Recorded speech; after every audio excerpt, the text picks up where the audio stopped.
Radhe Radhe friends. आज के इस वीडियो में मैं आपको खोइचे के बारे में बताऊंगी कि खोइचा कब भरा जाता है, क्यों भरा जाता है और किसका भरा जाता है।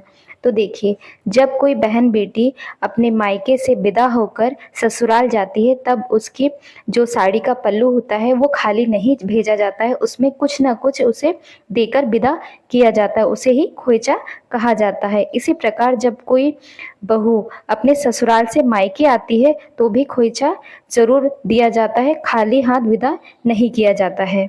तो उनका जो आंचल होता है ना, उसे बिना भरे यानी खाली कभी भी विदा नहीं करना चाहिए।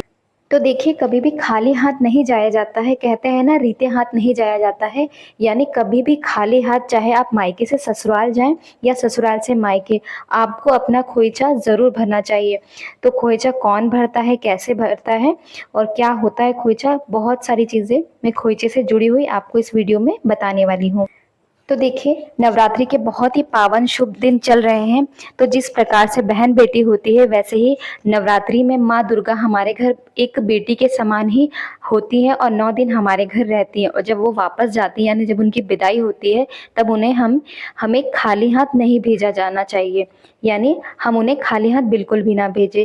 तो कई जगह पर माता दुर्गा जी को बैठाया जाता है, यानी उनकी स्थापना होती है। और कई जगह पर जो सांझी माई होती है ना, सांझी माई भी कई जगह पर, जैसे राजस्थान हुआ, हरियाणा हुआ, वहाँ पर सांझी माई लगाई जाती है। तो आपके यहाँ सांझी माई लगाई जाती हो या माता जी, आप खाली हाथ उन्हें विदा ना करें। नवरात्रि के अंतिम दिन जब आप उन्हें विदा करें तो खोइचा जरूर भरें। इसे कई जगह पर सुहाग पिटारा भरना भी कहते हैं।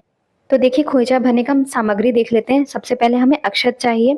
तो खोइचा आपको अक्षत से ही भरने हैं, इसकी जगह आप गेहूं भी ले सकते हैं। इसके बाद आपको हल्दी चाहिए। हल्दी आप गांठ या फिर जो पिसी हल्दी, आप दोनों में से कुछ भी ले सकते हैं। इसके बाद आपको सुहाग की सामग्री ले लें। तो देखिए, सिंदूर, बिंदी, इसके अलावा आप चूड़ी और भी चीज़ें ले सकते हैं। इसके बाद आपको कुछ दक्षिणा ज़रूर लेनी है। तो देखिए, पहली बार अगर आप ससुराल जा रहे हैं, खोइचा आपका भरा जा रहा है शादी के बाद, तो आप सोना चांदी भी कुछ ज़रूर रखें उसमें। इसके बाद हमें इस प्रकार से, देखिए, जो हमने जो गेहूं अंकुरित की थी ना, यानी जो जवारे बोए थे, हमें वो जरूर लेने। जवारे आपको 5, 7, 11 ले लेना है। इसके बाद हमें पीला या फिर लाल कलर का कपड़ा, जो कोरा कपड़ा होता है नया, आपको वही लेना है। यदि आपके पास लाल या पीला कपड़ा नहीं है तो आप इसकी जगह काले या नीले को छोड़कर कोई और रंग ले सकते हैं, लेकिन जो शुभ रंग हो आप वही लीजिए। तो इस प्रकार से देखिए, आप सभी सामग्री ले लीजिए। तो देखिए, जो कपड़ा लेना है वो आपको 2 सवा 2 मीटर लेना है, और जो कपड़ा लेंगे वो ऐसा लेना है जो किसी के काम आ सके। इसके बाद हम ये देखिए, इस प्रकार से अक्षत ले लेंगे एक बार। तो देखिए, इस प्रकार से आपको 5 अंजुरा, जो आप हाथ में ऐसे भर के दे रहे हैं, ये अंजुरा कहा जाता है। तो आपको 5 अंजुरे भरने हैं। तो यहाँ पे देखिए, 3, चौथा और ये पांचवा, 5 अंजुरे भर दिए हैं मैंने। तो देखिए, ये बहुत ही शुभ माना जाता है हमारे घर के लिए, जो हम दे रहे हैं, और जो बहन बेटी जो जिन्हें हम दे रहे हैं उनके लिए भी, दोनों लोगों के लिए ये बहुत ही ज़्यादा शुभ माना जाता है।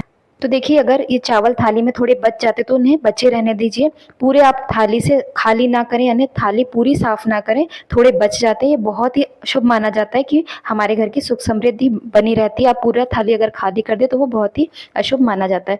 तो इसमें हमें, यदि आपके पास हल्दी की गांठ है तो आप एक हल्दी की गांठ रख दीजिए, या फिर अगर ऐसे पिसी हल्दी तो आप थोड़ी सी हल्दी छिड़क दीजिए। ये तो देखिए, आपके पास अगर खड़ी हल्दी तो आप खड़ी हल्दी रख दीजिए या फिर पिसी हल्दी। इसके बाद आपको सुहाग की जो सामग्री है वो रख देनी है। अगर आपके पास 2 है, 5 है, 7 है, जितनी सुहाग की सामग्री है आपको वो रख देनी है।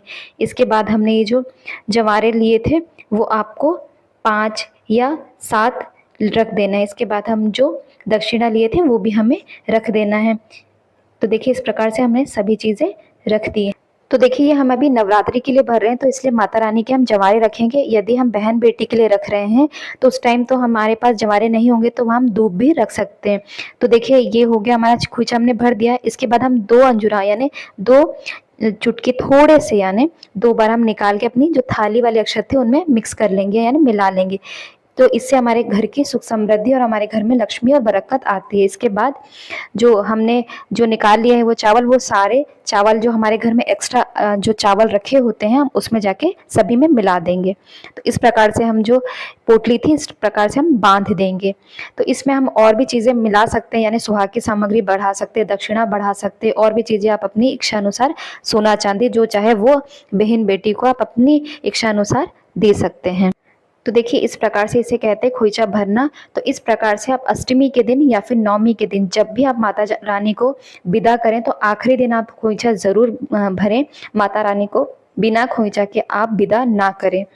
इस प्रकार से खोइचा भरने के बाद ही आप कलश को हिलाइए और माता रानी को जाने की अनुमति देना, क्योंकि माता रानी अगर हमारे घर में है तो वो हमारे घर की बहन बेटी की तरह है। हम जो मांगेंगे उनसे वो हमें आशीर्वाद के तौर पे ज़रूर देकर जाएंगी। तो इस प्रकार से आप अपनी मनोकामना भी उनसे मांग सकते हैं। अगर कोई दुख समस्या है, कोई ऐसी बात है जो आप किसी से नहीं कह सकते, उस दिन ये आखिरी दिन होता है। जैसे हम अपने घर की बहन बेटियों को अपने घर की बात बताते हैं, अपने घर के दुख तकलीफ़ें बताते हैं, समस्या बताते हैं, वैसे माँ जो है माता रानी को भी हम हर वो बात बता सकते हैं जो हम किसी को नहीं बता सकते। तो जब वो माता रानी जाएंगी तो हमारे घर पे वो अपनी कृपा हमेशा के लिए जरूर बना के जाएंगी। तो इस प्रकार से आप खोइचा जरूर भरें। तो इस नवरात्रि पर इसी प्रकार से जो मैंने बताया कि आपको खोइचा जरूर भरना चाहिए। आप चाहे तो अष्टमी के दिन भी भर सकते हैं और आप चाहे तो नवमी के दिन भी भर सकते हैं। तो यदि आपको मेरा वीडियो अच्छा लगा हो तो प्लीज़ मेरे चैनल को लाइक शेयर सब्सक्राइब ज़रूर करें। धन्यवाद।